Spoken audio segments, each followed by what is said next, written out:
बीडमध्ये मंत्री छगन भुजबळांच्या नेतृत्वात ओबीसी महाएल्गार सभेचं आयोजन। ओबीसी आरक्षणाच्या संरक्षणासाठी भुजबळ पुन्हा एकदा मैदानात। कुणबी प्रमाणपत्राविषयीच्या शासन निर्णयाला आव्हान देणाऱ्या याचिकेवर आजची सुनावणी टळली। आता सर्वोच्च न्यायालयामध्ये दिवाळीनंतरच सुनावणी होणार असल्याची माहिती। सोलापुरात महापालिका निवडणुकीच्या तोंडावर भाजपमध्ये मेगा भरती। सोलापुरातले 4 माजी आमदार भाजपात प्रवेश करण्याची चर्चा, तर 2 माजी उपमहापौर, अनेक माजी नगरसेवकांच्या हातीही कमळ। बारामतीत अख्खं पवार कुटुंब एकत्र। ॲग्रिकल्चर डेव्हलपमेंट ट्रस्टची वार्षिक सर्वसाधारण सभा।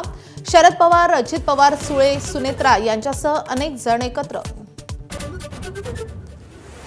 आज उद्धव आणि राज ठाकरे पुन्हा एकत्र येणार। दादरमधील शिवाजी पार्कातील मनसेच्या दीपोत्सवाचं उद्घाटन उद्धव ठाकरेंच्या हस्ते होणार। अतिवृष्टीग्रस्तांना सरकारकडून 1356 कोटींची मदत जाहीर। 8 जिल्ह्यांसाठी निधी मंजुरीचा शासन निर्णय काल जारी। 13, 14 आणि 15 सप्टेंबरच्या प्रस्तावानुसार मदत। राहुरीचे भाजप आमदार शिवाजीराव कर्डिले यांचं अल्पशा आजारानं निधन।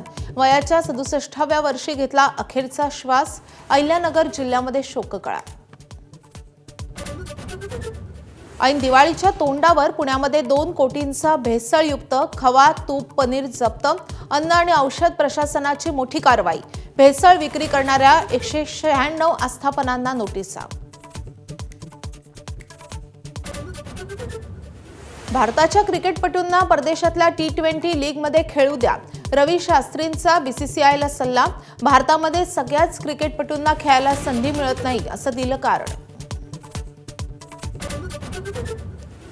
आज दिवाळीच्या पहिल्या दिवशी वसुबारसेला मोठ्या उत्साहात सुरुवात। घरातील गाय आणि वासराचं पूजन करण्याची वर्षानुवर्षे परंपरा।